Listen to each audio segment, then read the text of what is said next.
Okay, so when was the last time you were back in New Zealand? About 4 years ago now. It's a long trip and an expensive one. So it's, you have to have both savings and a chunk of time to go to get over that jet lag. Right. Especially coming from California, right? Yeah. That's a long trek. Yeah, Yeah. a long trek. Well, guess what? We are officially live. So I want to go ahead and make this, I guess, official. So welcome to the show. Welcome to episode 19 of BenThere. So excited about this one. We're first of all, welcome to a special Wednesday edition. We'll get to our guests in just a minute, but I just want to make sure those of you that are watching, wherever you're watching from, thank you so much for being a part of this. If you're on Facebook, if you're on YouTube, it doesn't really matter. I'm just happy you're here. The show concept is pretty simple. This is a show about people.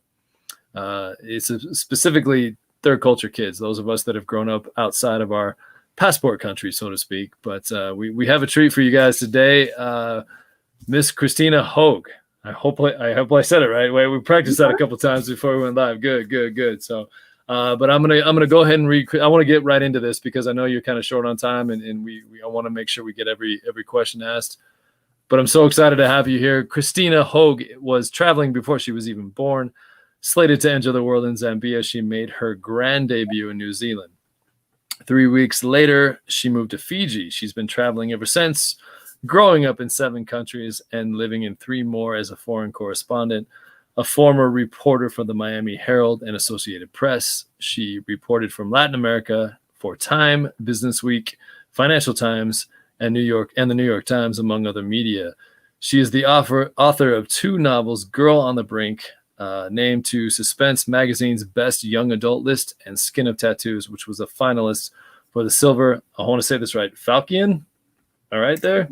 Silver Falchion. So fancy, yeah. It was his award for Suspense, and co-authored the nonfiction book Peace in the Hood, which is working with gang members to end the end of violence.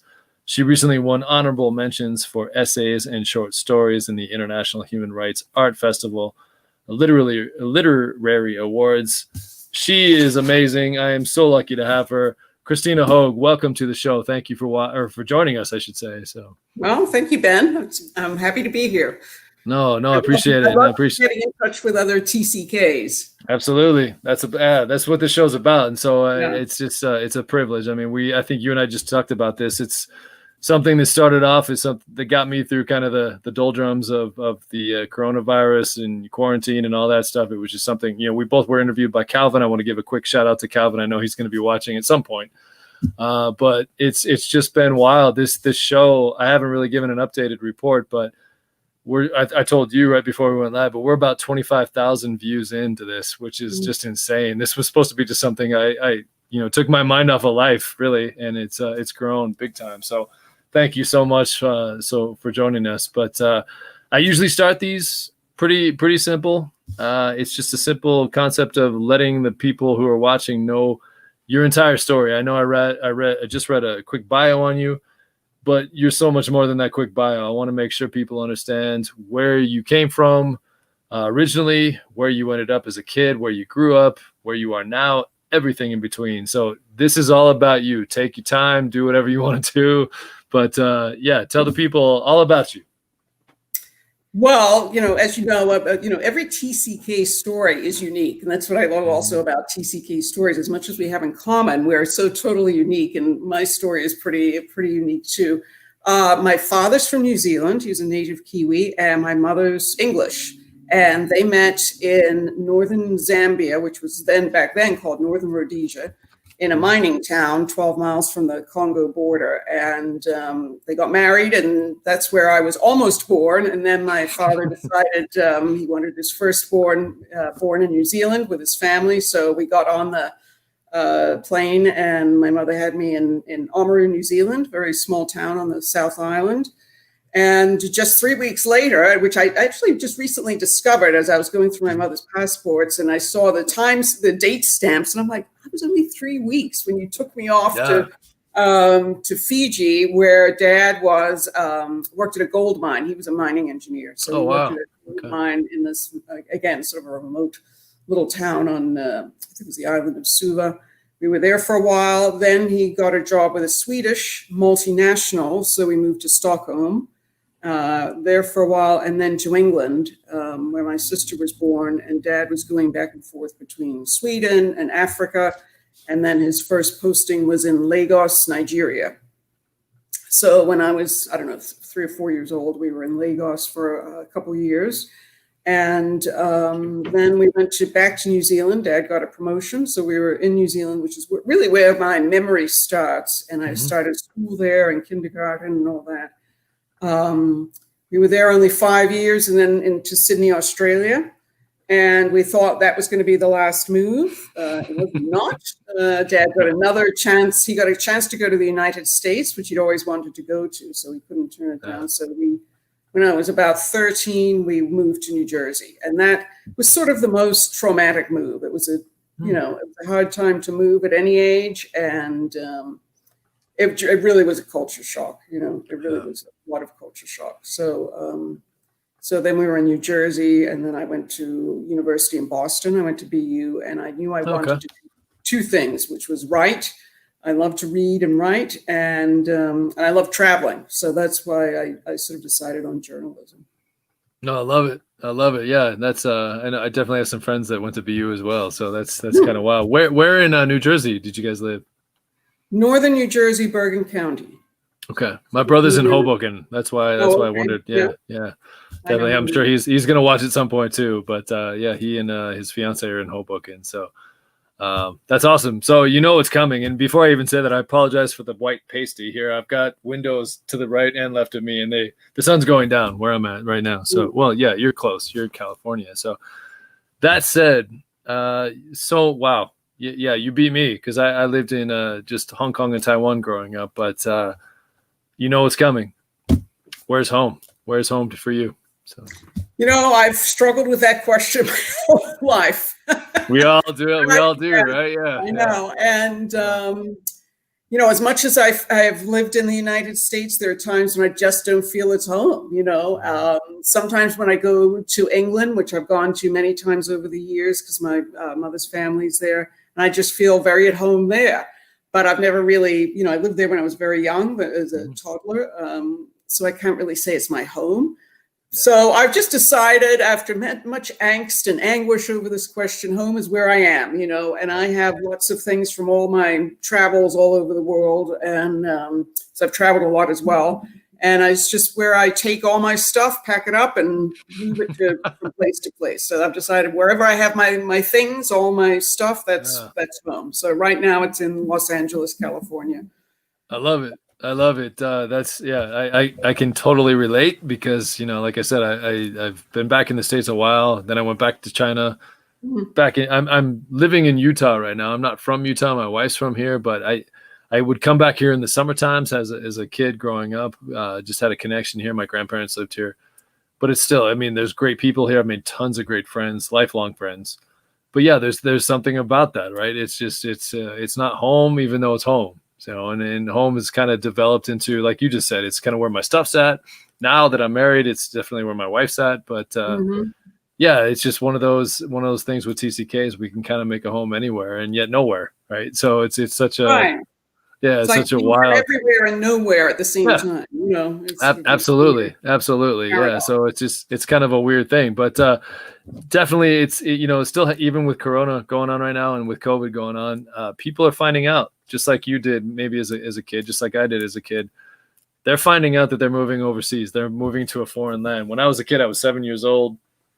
We were in Chicago. We found out we were moving to Hong Kong. I was 7 years old. As long as they had kids, I didn't care where we were going. In my head, I thought we were moving to the next state over. I thought Hong Kong was a state, right? So I didn't know. We'd get overseas, and it was the greatest thing to me personally that ever happened. And it's just a simple concept of there were other kids my age. And so I was able to blend right in, which was nice. But my question to you, let's talk positives and negatives, because you definitely have a background in this, but what are the positives and negatives about growing up a TCK, third culture kid, for those of you that maybe not quite familiar with it, the terminology, but yeah, what are the positives and negatives? Well, one of the, the positive I think is just that you've traveled and you get to see things from a very early age. You know that there's more than one way of doing things. There's more than one way of living. There's more than that. People are the same really all over the world, and you can kind of connect to all different kinds of people. And I find that very easy to me. I can walk into a room at a cocktail party or something. I can find something to talk about with pretty much anyone, everyone there. I could find something to relate to. And I just feel it's an incredibly rich way to grow up. It really is. I mean, you really get to see so many things rather than reading things in history books. You're seeing them, and touring different things and whatnot. And it just gives you a whole different perspective on humanity and sort of the world. The world seems a very small place to me. Yeah. It's not scary. Other people, I think the average person is sort of scared to do things or scared to travel I've traveled by myself and all over the place. I've picked up and gone to move. I just moved by myself from New Jersey to Spain because I felt like it at one point. And it just makes you very adaptable. You're super flexible and adaptable, and you can kind of just do anything. You're not really stuck. And that being said, and all that I think is really great attributes. That being said, there are drawbacks, and some people when I tell this to some people, they seem to think it's a very glamorous way to grow up. And I guess it is. When you're growing up, you just think that's the way you grow up. It's not particularly good or bad. That's just how life was, So some people think it's sort of this glamorous, upbringing that I had, which I suppose it was. And some, we travel a great deal all the time. But at this, we also missed out on a lot, such as family, sense of roots, belonging. And those, I think, are the things we really struggle with as TCKs, is where the sense of belonging. You don't really belong anywhere. And I think that's such an innate human need, is to belong, to find your tribe, to find your group. So now that I've actually discovered that I do have a group, TCKs, it's a lot better, actually. Yeah, totally. Yeah, agreed. And the internet has made, the world a smaller place too. So it's easy to connect to people, much easier to find people like me. But you feel very alone. For much of my life, I've felt very alone in just this weird upbringing that I had. Yeah, I love that. I love those answers because I totally relate to that too. I mean, you mentioned how life was. I totally can agree with you because when I was 7, came back at 17. We come back in the summertime and I'm 6'2". I'm a white guy. I look the part totally. Come back and my brother and I would try to blend in and feel like American kids, and for the most part, we were, but we never thought of ourselves as better or worse. That's just what the cards we were dealt, right? And that's kind of how I think you were picking up on that. And at the same time, the only negative, biggest negative I should say, is just that's that tribe feeling. You don't really know where you belong. You look one way, you live a certain way, not better, not worse. But it's that kind of hit me more when I came back from college, because there wasn't a way for people to truly see me for who I was. I looked the part, but I certainly wasn't of the norm, just like you. So I love that answer because that's exactly how I felt. Looks like our buddy's chiming in here. I don't know if you can see this, but can you look down?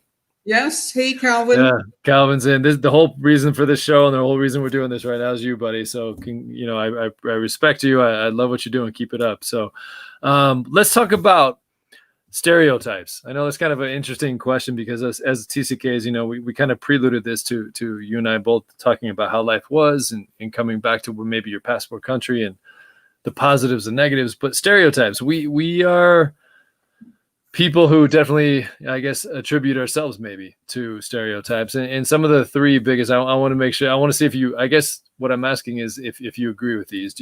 Commitment issues. Do you think TCKs have a commitment issue? That's kind of I've struggled with that, and part of it is also because I always wanted to travel. So being in a committed relationship or something doesn't really lend itself to traveling. And I'm talking like big travel, moving country to country travel, not like going on a cruise around the Caribbean or something. Sure. I'm talking really travel. Yeah. There aren't that many people who really want to do that. That said, I have met couples who have done that. To me, I never found people who were really into that sort of really adventurous spirit and adventure travel. So it was always, so I knew I wanted to travel a lot, and I knew I couldn't tie myself down a lot. So it was kind of, so, relationships have been problematic for me. It really have. And again, this feeling that I always had to fit into them rather than them fitting into me, if you know what I mean. I always had to fit into their reality because I'm the outsider. I'm sort of this, as I said, this sort of, square peg in a round hole kind of thing. I had to kind of, I'm gonna clap. I'm clapping because I totally understand. Yeah. To get my to round off those square edges, and I was always trying to fit in. So I think I always went with who the I just had to sort of adapt to whatever the environment was that I was in, without really finding out a lot about myself. And I think that also was a big hindrance in relationships. Oh, absolutely. I didn't get married till I was 43. So I totally get that. And it wasn't because I was against it. It was just that simple concept of what you just talked about. Do they understand me? I understand them, but do they understand me? And it took a while. It takes a lot of, I don't know, tries, so to speak. But I got lucky. My wife wasn't a TCK, but I've said this a couple of times. Her mom worked for airlines, and so in the summers, her family would go explore the world, and so she gets it ish. You know what I mean, right? So it's so I got lucky in that concept. But yeah, it took a while. It was more so because I couldn't understand being in the same place my entire life. And it's not a knock, better or worse. It was just that's who we are. We're used to getting on an airplane. Like I was telling somebody today, actually, it's kind of funny that this is being brought up. This is probably the longest I've ever gone in my entire life without being on an airplane, without plans, without traveling somewhere because of COVID, right? So it's just, that's just who we are. But DNA, that's who we are now, right? So it's wild. So here's the other stereotype then. Chameleons. We can blend in anywhere, we can feel at home anywhere, and yet we feel home nowhere. So what's your take on being a chameleon as a TCK? Well, I totally am a chameleon, as I said, and especially as kids, when you're a child, the most important thing is fitting in, and you always want to fit in. So of course, again, when you're coming in from the outside, it's on you to fit into them. So you become the chameleon, and you have to fit in. And again, whether it's a friendship, a romantic relation, a romance, you're always fitting into, somewhere else. To somebody else's world. And as you said, I thought it was really, I understand them, but do they understand me? And that was always a thing that I never felt, people understood me. And it's just a weird thing. And I sometimes even think about what do I mean by do they understand me? But I don't know. It's just a vibe you get from people that, that, they don't really quite get it, and you end up hiding it. So that's, again, another big sort of coping skill I think we learn as TCKs is you kind of learn to hide yourself, especially when you can blend into the population. Like you said, I can look American, I look European.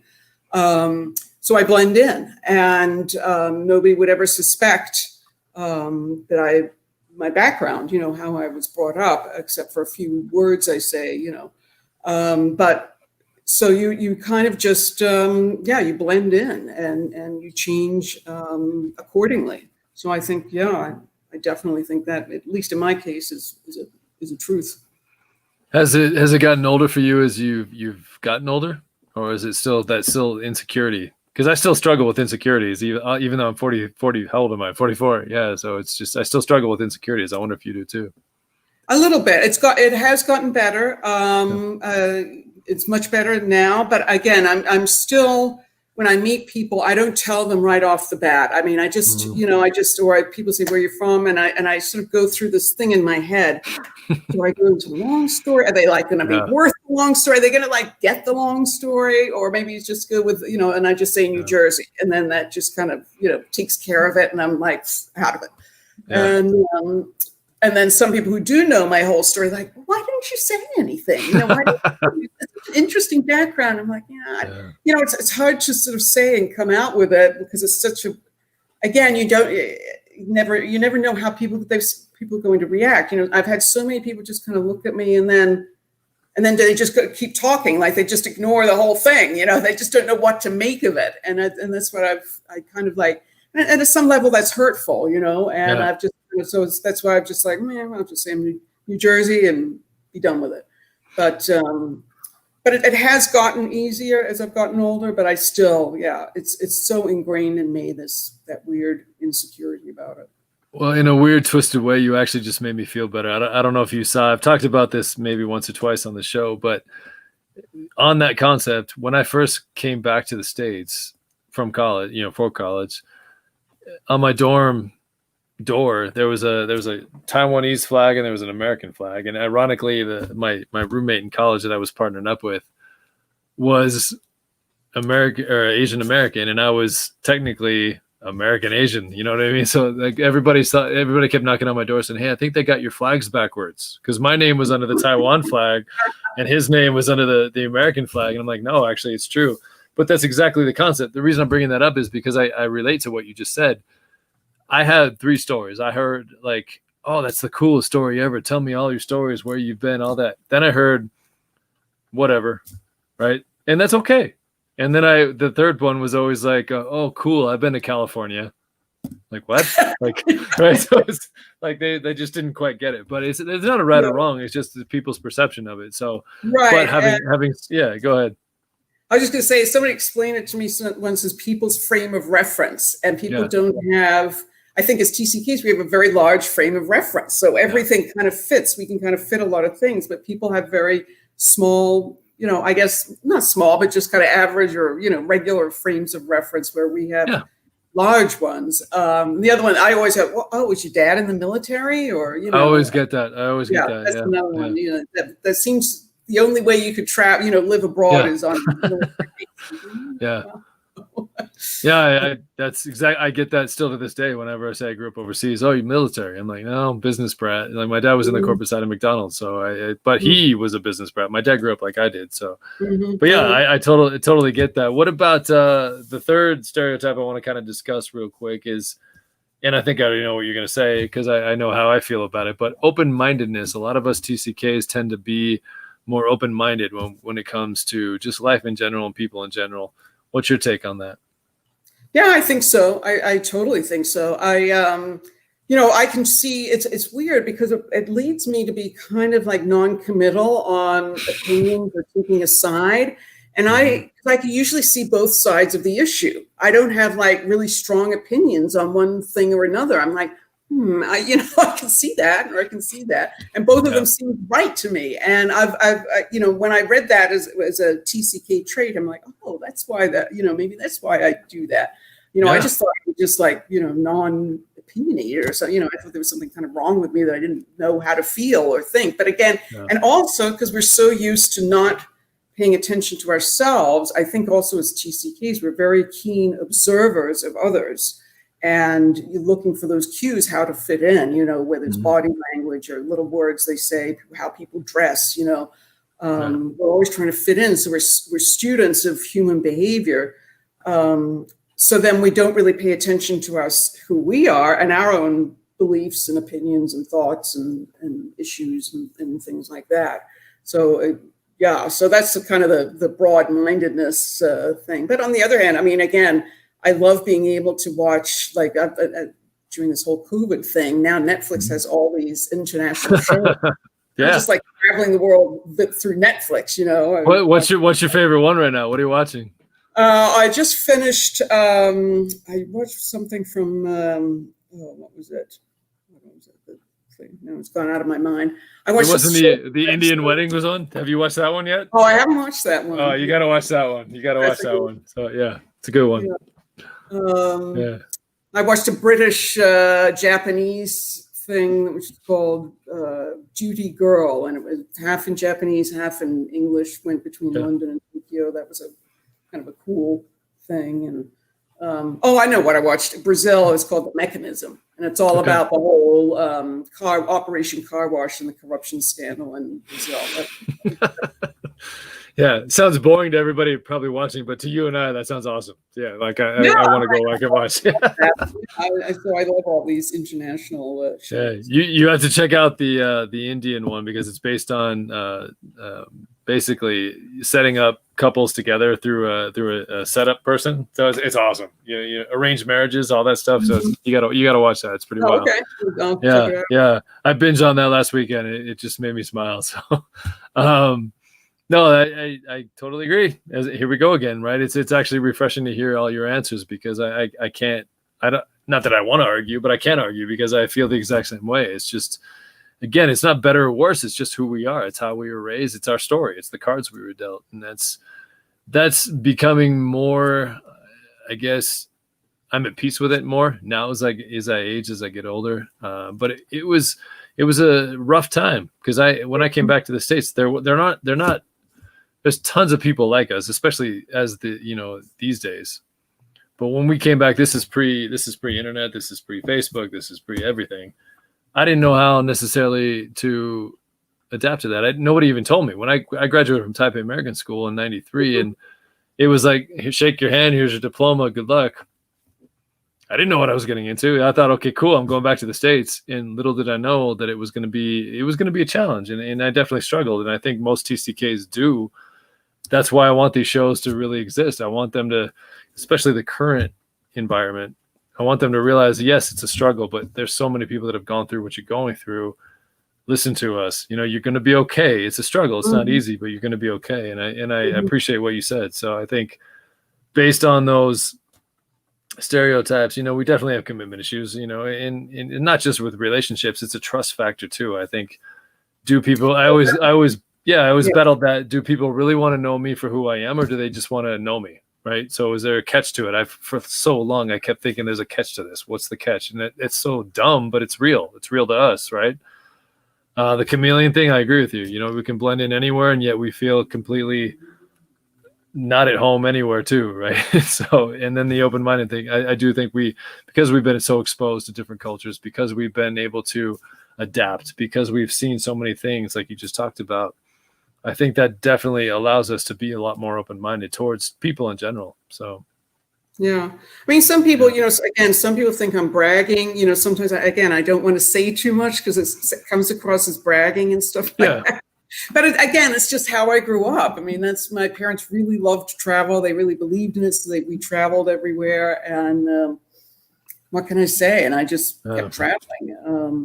And I wanted to say another thing about relationships is, when you move country to country, there's a lot of broken relationships, broken friendships. And, it doesn't take long when you're a kid to fall out of a friendship because, there's nothing sort of, you're in a totally different environment. And although you can relate to what you came from, they can't relate to what your new reality is. Yeah. And so your friendships kind of diverge.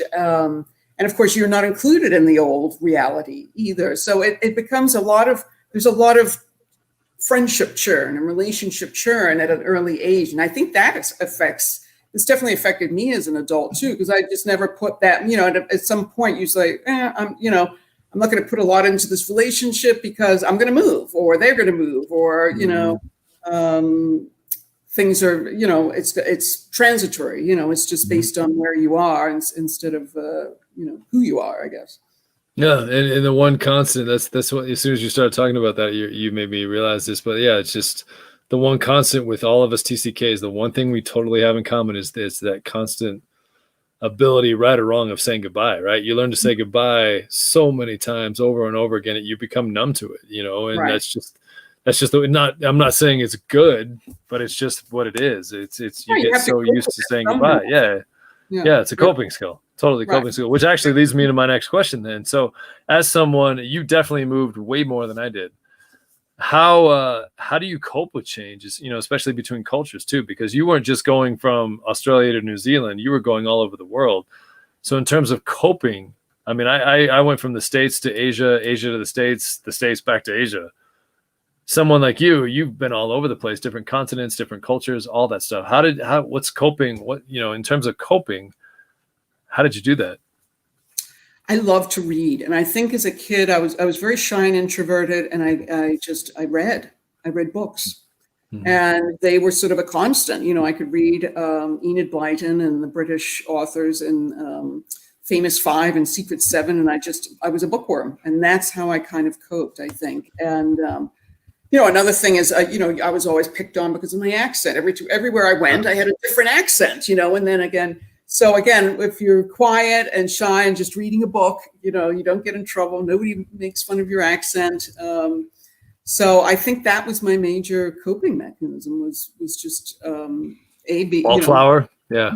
being shy, being the observer, and just reading. So it gave me a very fertile imagination. I will say that. Well, that's helped you, and we're going to get into that in just a little bit. But that's definitely helped you. It's not been a vice for you, so to speak. But let's talk about advice then. I mean, like you and I kind of talked about this before we went live, but even in COVID right now, there are so many families finding out for the first time or currently, overseas. What kind of advice would you give to those families that are finding out either they're moving overseas or they're currently living overseas and maybe struggling a bit? What kind of advice would you give?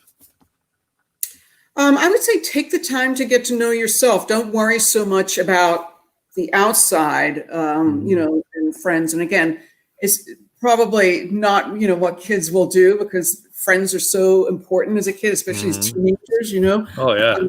But it will be all right. And, you're a special person. And this was the other thing, as I kind of downgraded myself, I think, because I wanted to fit in so much. So I wanted to become average. So I was overlooking for much of my life, like the thing that made me really unique and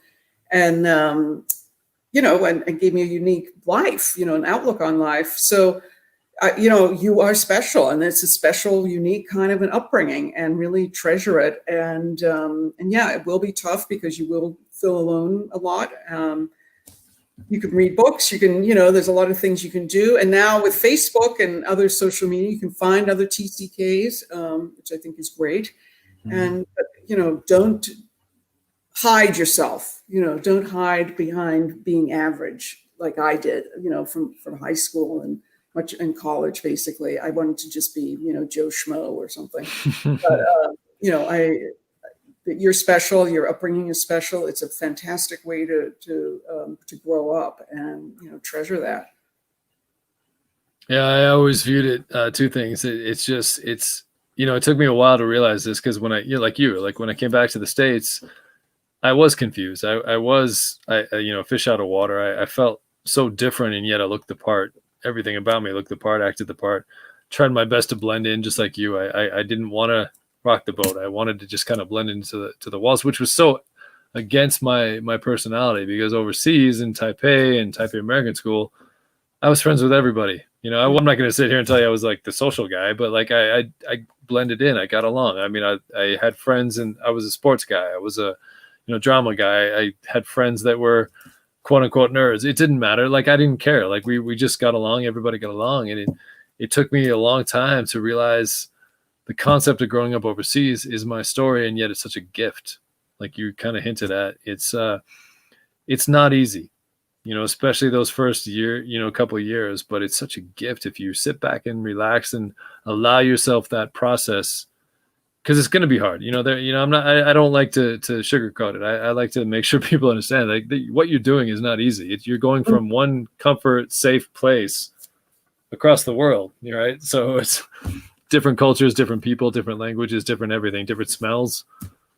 But there's so many other people that are going through the exact same thing you are, especially those that are living in that same exact culture and going through that same exact experience. And I think that's a blessing too, is that everybody at some point was they were going through it for the first time too. Right. So it's just such I mean, obviously it's easy to step back now, but it's such a blessing, and realize that every single person over there, no matter where you're at, Africa, what continent you're on, different culture, everybody around you went through the same exact thing you're going through. And they're usually pretty open and welcoming with open arms. So that was my take anyway. Yeah. And I do think being a TCK makes you extra resilient. When you're like just taken, you're uprooted and you're taken to somewhere, and then you just have to plunge into a new school, new culture, new everything, do everything new. That's pretty daunting, actually, when you think about it. And I think it really, builds resiliency. And I feel like I'm really resilient because of that background. That I didn't want to get up and go to school in New Jersey, and I wore all the wrong clothes. I had, when I spoke, everybody turned around and stared at me, and it was horrible. But I had to go. You just have to. I got good. I think that at making myself do things because I simply had to. So you go through it. And I think that really is also a big TCK trait, is that you become resilient. You've just got to carry on with life, even though you don't really want to, and it's pretty daunting and pretty challenging. And you learn that, you can overcome challenges. Mm-hmm. Do you think if you were never raised in the cultures you were raised, do you think you'd still be the same type of person you are today? Do you think, I guess what I'm asking is, if you weren't a TCK, do you think you'd still be the same person you are today?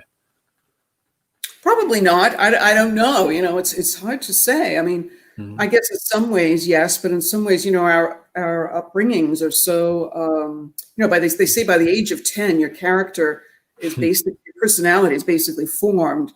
And by age 3, 80% of your brain is formed. And I think by age 5, I think it's like 95% of your brain is, so those were heavy, heavy travel years in my family. And so I definitely would have somehow changed me if I'd just been in one place that whole time. And how many siblings did you have? I have 2 siblings. Yeah. Okay. I'm the eldest, a younger sister and a younger brother. Do you guys all kind of feel the same way about your experiences growing up overseas, or are you different? Or I mean, how do they feel? Yeah, it's funny because I've been like the one to do the traveling, and then my sister's done completely the other thing. She doesn't travel. She doesn't want to travel. She wants to just be American. She and again, she doesn't tell anybody how really she grew up or anything. She really has sort of rejected it in a way. Whereas I've kind of embraced it, and I wanted to continue traveling up. I'm always going somewhere and whatnot. So it's been kind of thing. And my brother, I don't really know. He hasn't traveled very much either, but I think he's more into travel than my sister, but not as much as I have. Yeah, it's always interesting. I always like to hear the perspectives of siblings, because my brother and I were very. I think his job, his current situation doesn't allow him to travel. I think if he could, he would. But it's always interesting to hear the perspectives of different TCKs and their siblings and whatnot. So, no, I appreciate that.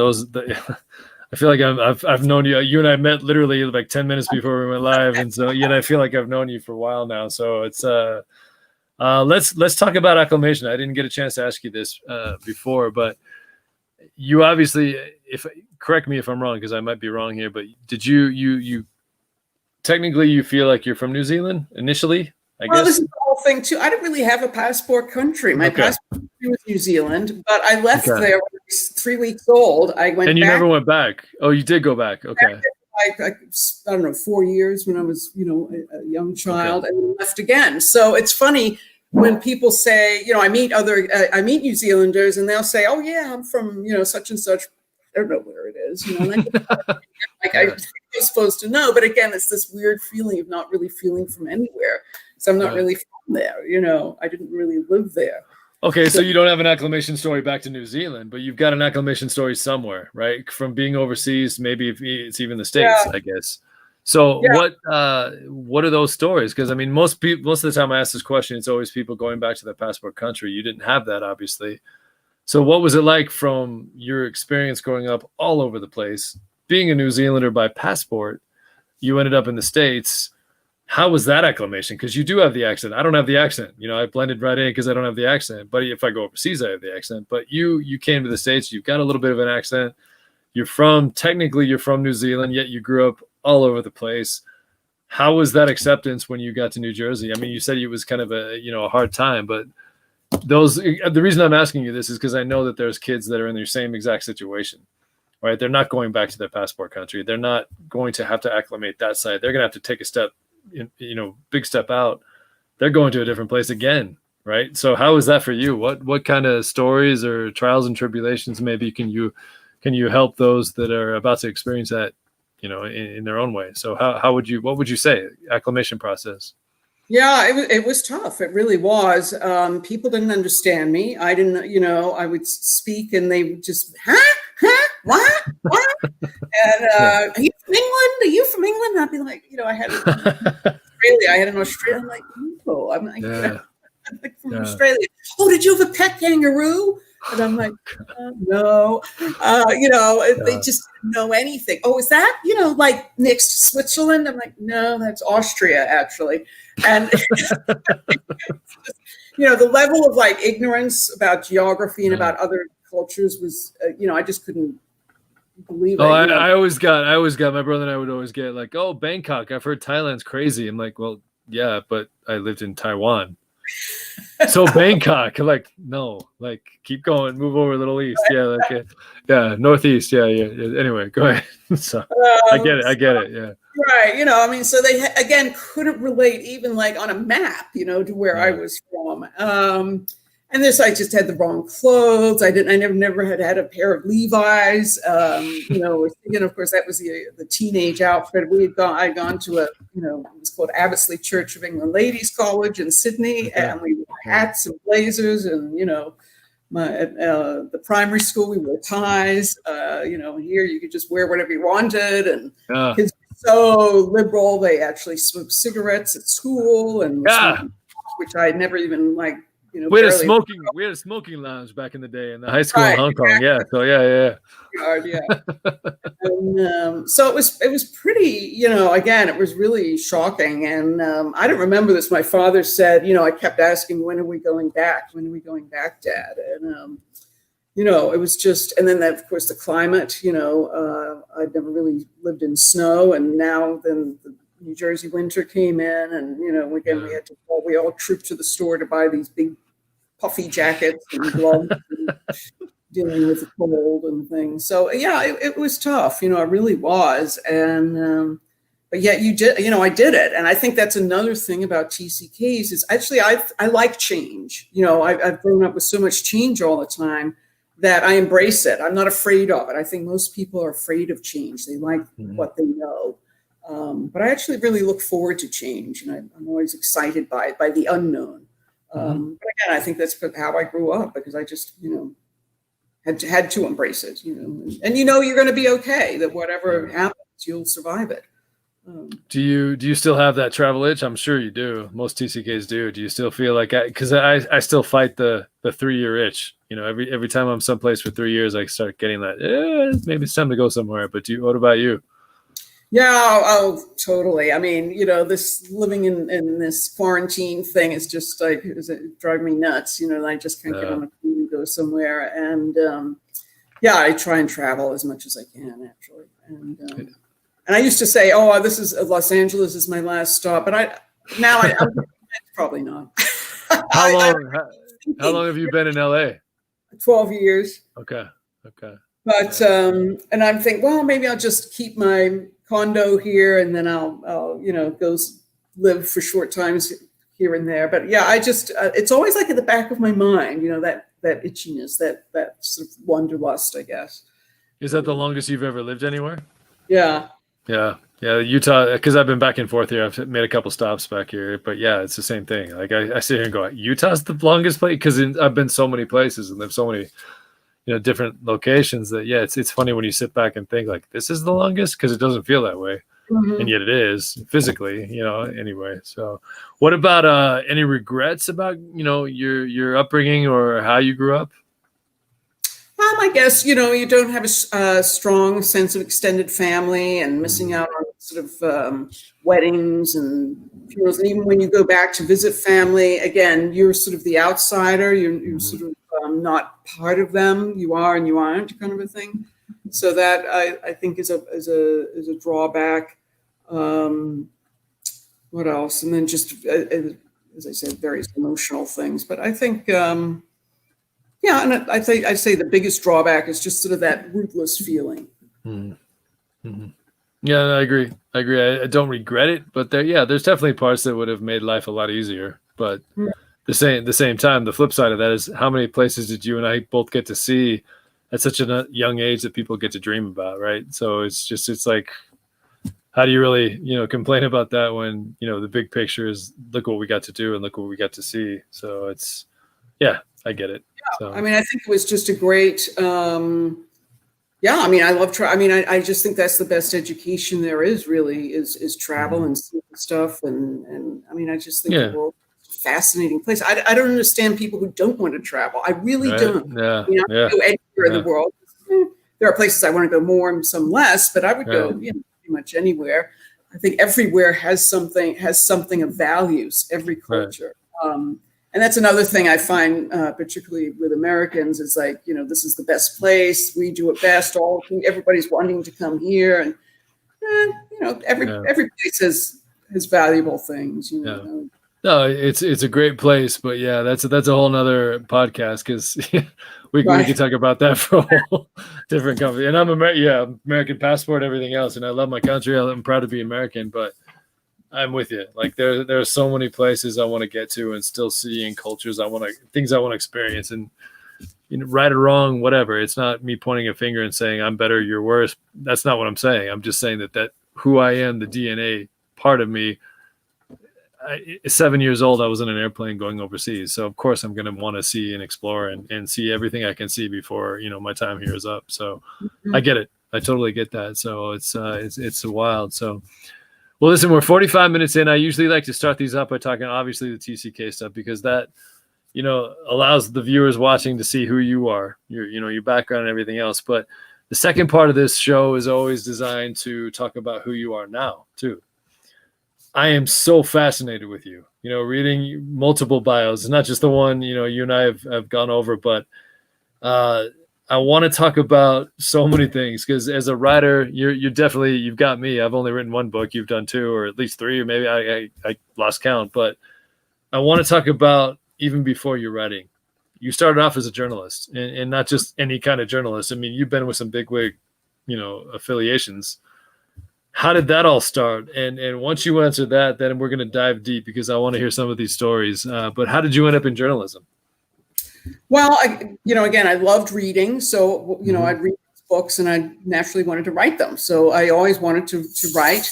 And then when I got to high school, I discovered the high school newspaper. And I signed up for that. And I think I did a writer's workshop. And I just thought, this is what I'm going to do. I'm going to be a newspaper reporter and I want to be a foreign correspondent because then I can write and travel. And so that was really what that was my career goal.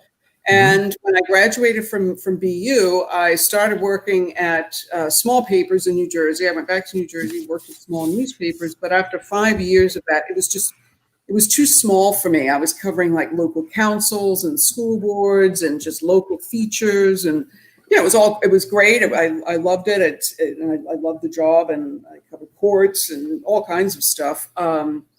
But it just, again, I knew that there was a bigger world out there, and that's what I wanted. So I quit, and I ended up going to Spain, where I taught English for a year and traveling around Europe a little bit. And then I ended up in Guatemala. I spoke Spanish also, and I went to Guatemala, and I got back into journalism. And then I ended up there for a year and a bit. And then I went traveling, backpacking through South America. And I ended up in Venezuela, which at that point had a good standard of living, actually. They had actually, in Guatemala, most people washed their clothes by hand. Mm-hmm. Venezuela had washing machines. I'm like, oh, they have washing machines. So I stayed there and I got into journalism, into the journalist community, and Hugo Chavez was just rising on the scene. So there was a lot of international interest in Chavez. So I covered a lot of that. And it was the best point of my career. The highlight of my career was covering, that. And I would travel all over the continent too, writing stories for different outlets. So okay. Really well, cool. I gotta dig deeper. This is just my own journalistic approach here. But one of the other bios I read about you is that you had your laptop searched by Colombian guerrillas. You've had your phone tapped in Venezuela. You were considered a suspected drug trafficking individual in Guyana. Did I say that right? Guyana. Okay. You hid under a car to evade Guatemalan soldiers, and you posed as a nun. We have to talk about that. To get inside a Caracas jail. Okay. My mind's blown. So I need to hear these stories. So let's go back.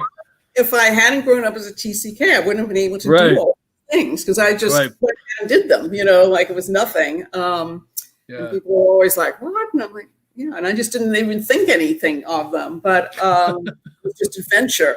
And the jail story, I was doing a story for a human rights magazine on on Venezuelan prisons, and there was this one jail in Caracas I really wanted to get into. It was just, the worst of the worst kind of a thing.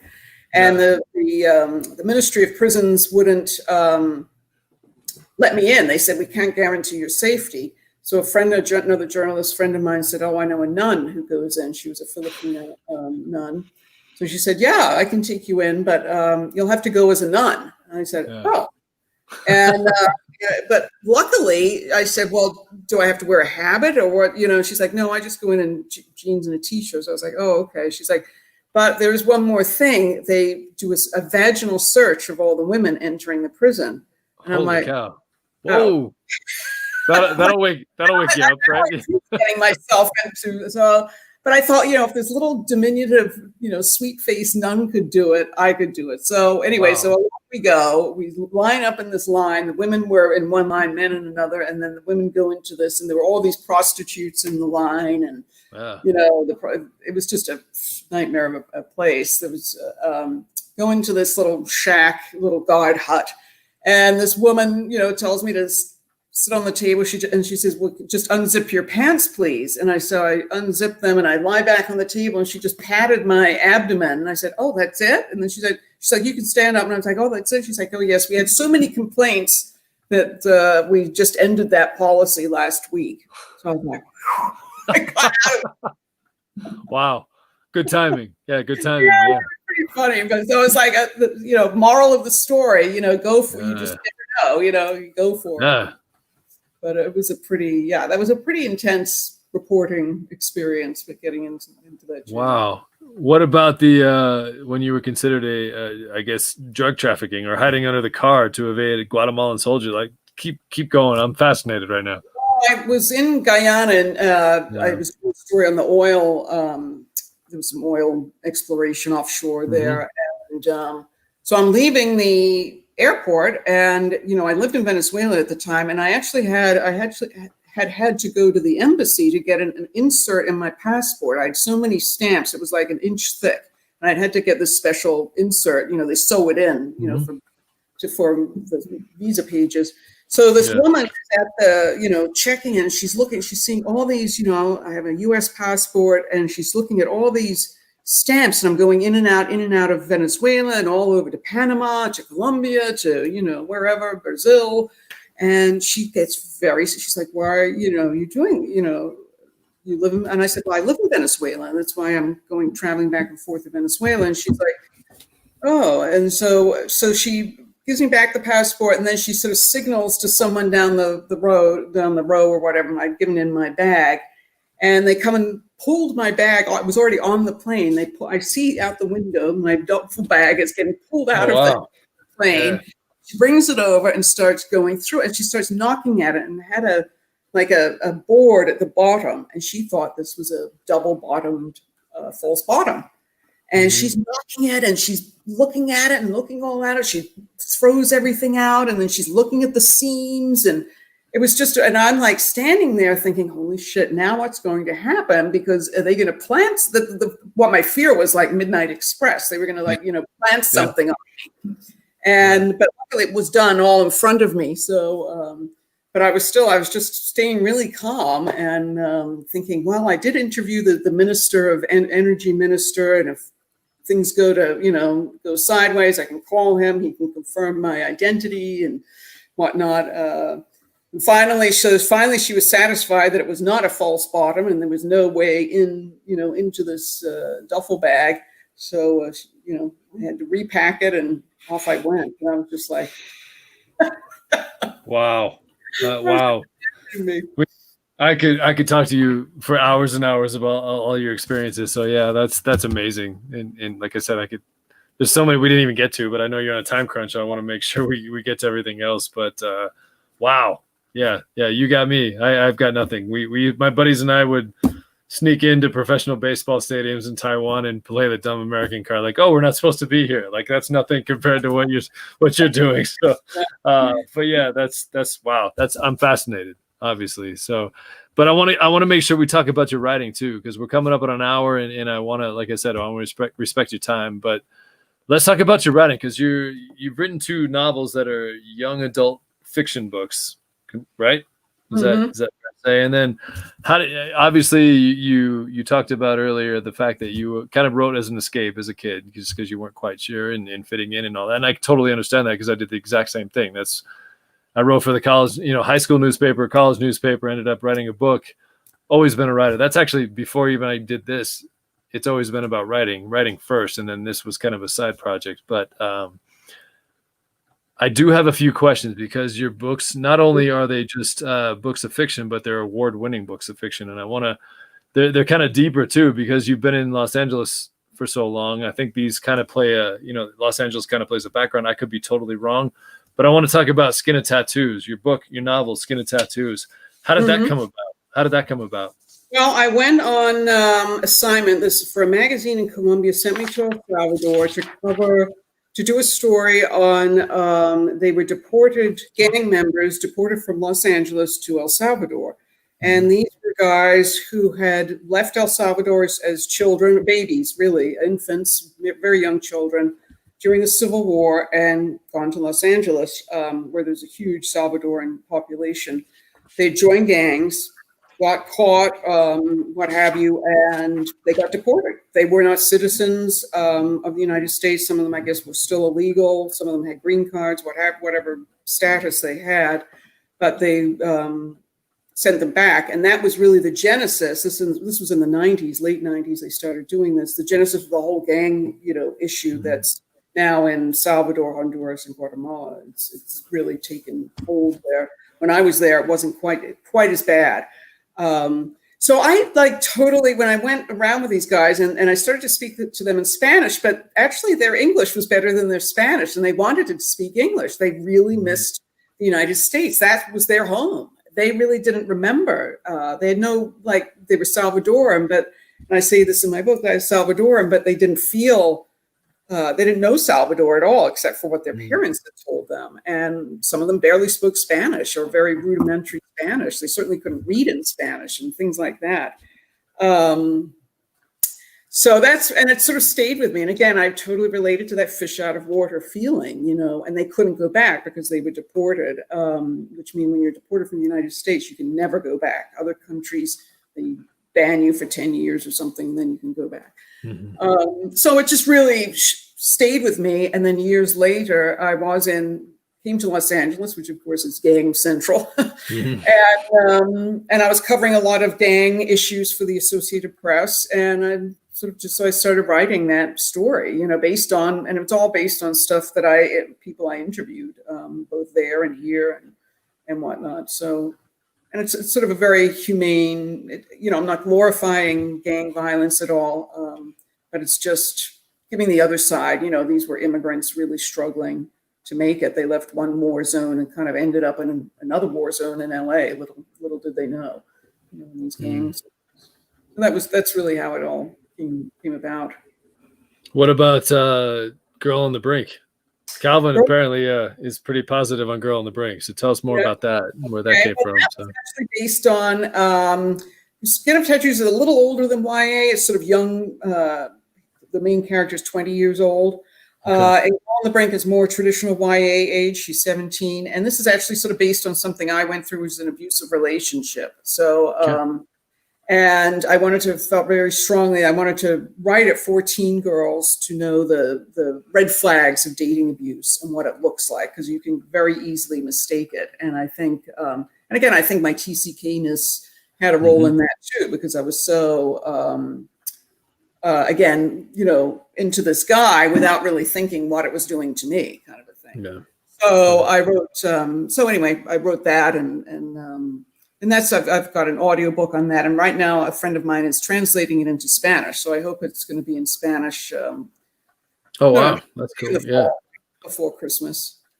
No, I love that. I love that. As a writer to a writer, what makes a good story in your opinion? What do you feel makes a strong story that needs to be told? Especially as a journalist too. I mean, you've seen some things. So what makes a good story? You have to be able to relate. The characters, I think, really drive the story. I love character-driven stuff more than plot-driven. But you have to have a strong conflict, there's got to be, the character's got to really want something, and there's going to be, the stakes has to be high to get the thing that they want, and there's going to be obstacles, and that's drama. I think drama and really drives a good story, and character. You've got to, the more interesting or relatable you can make that character, the more people want to read, because they want to see what happens to the character and what happens. So I agree totally. Characters are everything, right? So that's what about your writing process in terms of? I mean, I tend to be, and I had to write. My buddy Matt Davies was on here a couple. Probably 10 episodes ago, but we discussed our writing processes, and because he's a writer too, and he's written a young adult book. Just in terms of, you'll have to go back and watch that episode. It's really good. He's from Australia too, actually. So I know there's the Kiwi Australia thing. He's a good guy, even though he's Australian. He's a good guy. So, but we just talked about a lot about how we go about our writing process. Like, what is it that we do daily, or what is it? What's the whole experience like for you in terms of a writing process? What's a normal thing? Do you write at home? Do you write at night? Do you write in the morning? Like when are you inspired, I guess, to write? What's your process like? I've always been a morning writer. I try and get up and do least as possible. I coffee. I check the news headlines, because I'm still a bit of a news junkie, and then just get into writing and write. I don't know, 3-4 hours, maybe 4 hours or so. Just write until I sort of finish. Usually about midday or so, and then I do other things, or I do my freelance work that I actually eat. I'm sorry, I got to stop you. Look, Matt's watching it, so there you go. I got busted here. So I love it, Matt. I love it. So Matt, by the way, before you go any further, I owe Matt an apology. He's been great. After we got done with our interview, he pushed me to really start writing. And Matt, I just haven't had 2 seconds to email you back. So let me just plug that for Matt. But it's coming, Matt. It's coming big time. So, but we're pushing each other to get both of our books done. So that's why I wanted to say that real quick. Yeah, go ahead. So that's really it. And so I just write. I'm now got a third novel. I've finished the first draft, so now I've put it down for a while, and the aim is to let it go completely cold and then come back to it with a fresh set of eyes. And I'm working on a novella and some other stuff, some short stories and things like that. When you're deep into your writing, do you have a word count? Do you have like a daily amount of words you want to get done? Like, how does that? What's the story there? Is it just see what happens? Yeah, some people do. I try and write 1,000 words a day, which is like 4 pages. Sometimes I make it. Sometimes I go over. Not often, but I just do what drives me that day. Yeah, I can relate to that. Matt's a by the book guy. Like, he's like, got to get these words in, and I love it because you and I are more similar. And I life happens. I put it off, and that's it's good and it's bad and it's everything in between. But yeah, the focus. Matt's a focus guy. He's focus. Make sure he gets his 15 word. I think he said 500 words a day, or maybe it's even up to 1,500 a day. But yeah, I admire people like that can do that. Yeah. I think it's important just to do, be steady about it and be disciplined. And you're just going to do something every day, and keep going. The discipline thing. Yeah, totally. I mean, that's totally what I need to be better at. And I agree with that. Yeah, totally. But do you write at home? Do you go somewhere else? Or what, or does it just depend on the day? Or I actually go to a place, it's just called The Office. And then you just go, it's a special place for writers. It's mostly screenwriters actually. And it's just really, it's like like a library should be. It's just like nobody talks, and it's just like super quiet. And that's what I have to have. I can't, I hate noise. You really get distracted by noise, traffic noise, and whatever. So I love that. I need to find a place like that. So because I tend to write at home, and then aside distractions, everything else happens. But you said it, Matt said it. All of us writers know it. It's just about the discipline. If you can find the time and you can get it done. It's just about how bad do you want it, I guess, right? So you just have to sit down and make yourself do it, basically. Yeah. Yeah.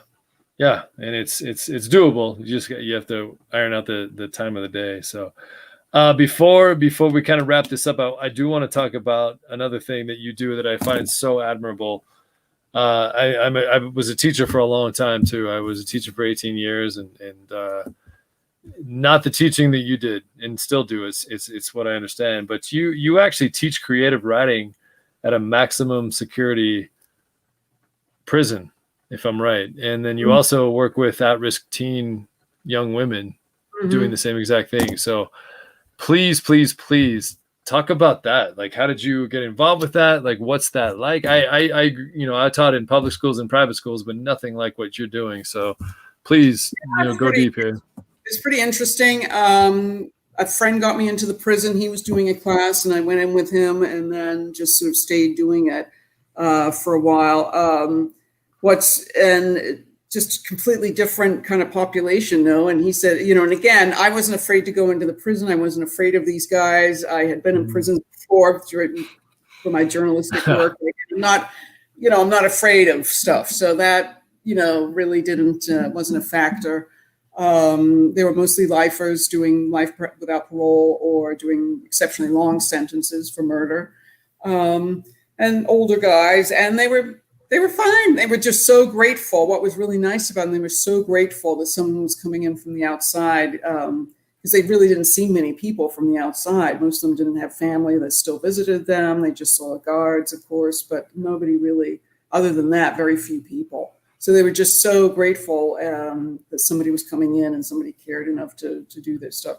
They weren't the greatest writers, I will say. Yeah. Some of them tried valiantly, but so yeah, I had to really lower my expectations, like writing stuff. But as long as they, they tried, and a lot of them would write about their own experiences. I think it was more of a healing type of personal, cathartic type of exercise. And I think it helped, a lot of them to write about their childhoods and parents and things like that.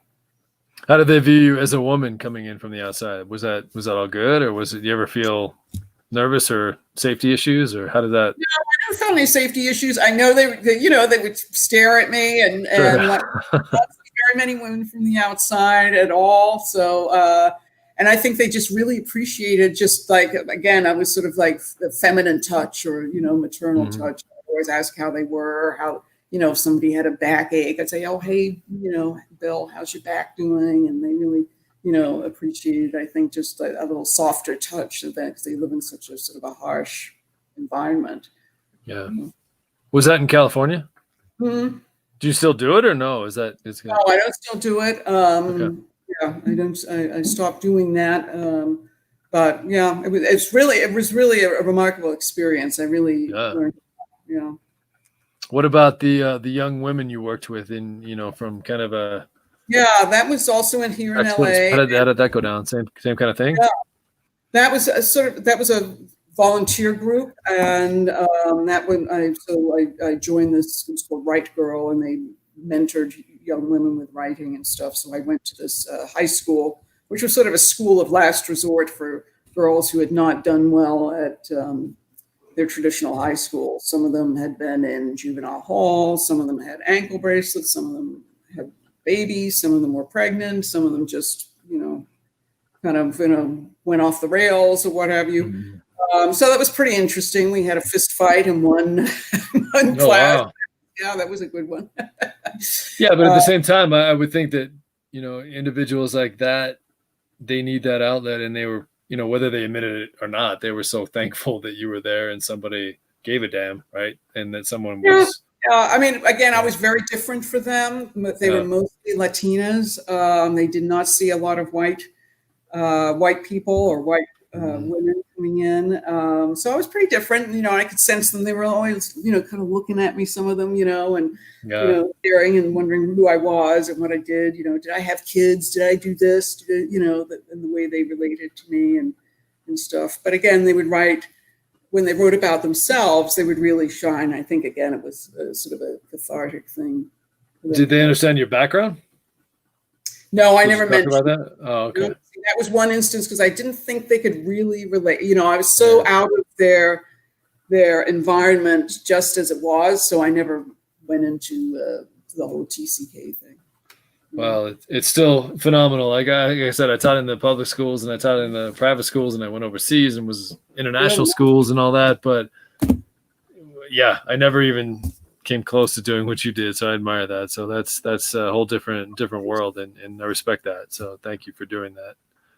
Well, listen, I know we're kind of short on time. I know you have to be somewhere, but I always finish these off by asking 3 main questions. I hope you're okay with these. But the first one is fairly simple. But obviously, you and I have gotten to know each other just in the last hour and a half. But what is something that people don't know about you? Maybe there's something still out there that people don't know about you. Well, deep usually, question time. Yeah. Yeah, a lot of people. Well, when people usually ask, it's that I've lived in 10 countries. You know, Yeah. but now I've already gone through all that, so you know. Yeah, that's a cop out answer. Sorry, you have to get deeper there. Sorry, yeah. Yeah. Well, I was married in Venezuela, and I have a son. He's 24 years old. So we haven't discussed that, but that's not a secret thing. I don't know what else. What else? Well, I love baking. There you go. Perfect. I love I love making cakes and cookies and biscuits and things. I'm a sucker for a good chocolate chip cookie, so I appreciate that. So let's talk about the next one. What about if you could sit down and just sit on a park bench sometime, have an hour-long conversation with anybody, whether they're alive or no longer with us, who would it be, and what would that conversation be about? Well, there's a woman who lived in, I guess it was probably 16th century Ireland, named Grace O'Malley, and she was a pirate. And she lived on the wild west coast of Ireland, near Galway, I guess.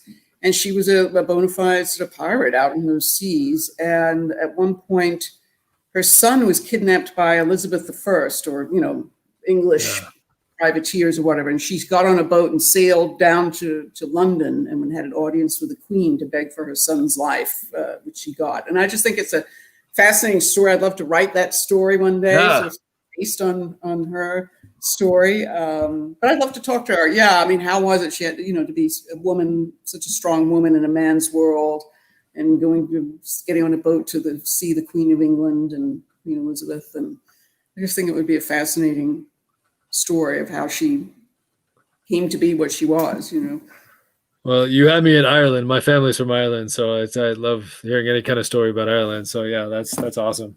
And then the last one, we made it. So if you could be anywhere, I mean, you're someone who's definitely spent time all over the place, but if you could be anywhere currently right now, COVID has thrown a massive curveball to so many of us that are so used to being on airplanes and going places and having someplace to go. Where would that be and why? Well, in the time of COVID, I'd want to be down under. I mean, I'd be in New Zealand right now. There you go. They've done much better with the coronavirus than we have up here. But yeah, I'd love to be there. No, I haven't made it there yet. My wife has. I plan on getting to both New Zealand and Australia. So, that's awesome. I just need a beach. I live in the mountains here and I love the mountains, but there's something itching at me that I need to be at a beach somehow, somewhere quickly. So, yeah, to be near the sea. Did you know that about? Can you see that? I didn't know that about Calvin. He graduated from the UCD College, and I didn't know that. How about that? We both learned something, Calvin. Nice job. So we talked about that, Calvin. Yeah, I didn't know that either. So yeah, I appreciate that. But yeah, my family's more Irish. My last name's German, but we're more Irish than anything. So I finally got to go to Dublin a couple of years ago, and I loved it. I would move back, go there. Yeah, it's everything I was hoping it would be and more. So yeah, we actually I met some buddies from high school from my TAS days, Taipei American School days, and we drove all around. We rented a car. We went all around Ireland, and it was fantastic. So it's just that's my point though. Is like people like you and I and Calvin and those of us that have experienced so many different cultures. It's brutal for everybody right now with quarantine. And I get it. It's serious. I'm not trying to belittle it, but it's just so different. Not having plans, not having a time frame of like, okay, well, I'll make it through 3 months and then I'll go on a vacation and go somewhere. I'll do it again, go somewhere. It's crazy times right now, but it's definitely, the world's going to hopefully bounce back sooner rather than later. Hopefully our smart scientists can figure this all out, and we'll go from there. But wear your masks. So, Hopefully there'll be a vaccine. Yeah, I hope so. I hope so, because it's I'm itching. I know you're itching to go somewhere. I know just people in general are too. But listen, Christina, thank you so much for doing this. And thank you. No, thanks for having me. Yeah, absolutely. I completely respect you, and really, we should be thanking Calvin. I know he's watching and chiming in, but this has been a pleasure, and not only just because you grew up at TCK, but I was so interested in you because of your writing abilities and what you've done in that aspect of your life too. One writer to another writer, I really respect what you do, and your stories are just fascinating to me. I always sit back and think, I've seen some things, and then I read your story and I'm thinking like, I haven't done shit. So I haven't done shit. So it's I really respect what you're doing. So but anyway, I know you had to be somewhere soon, so I'm gonna keep this short. But thank you so much for doing this, and please be safe and come back anytime and see us again, and just keep watching and do that. But thank you for that. And those of you that are watching, this is BenThere. I am your host, Ben Vogel. But thank you all for watching, and thank you for if you are watching on YouTube, don't be afraid to click that little subscribe button. It definitely helps. Maybe not so much for you, but it definitely helps me. So those of you that are watching on Facebook, thank you as well. Those of you that are watching, period, thank you as well. Keep watching. We'll keep doing this. But this has been a treat. Christina, please take care of yourself. And thanks so much for having me.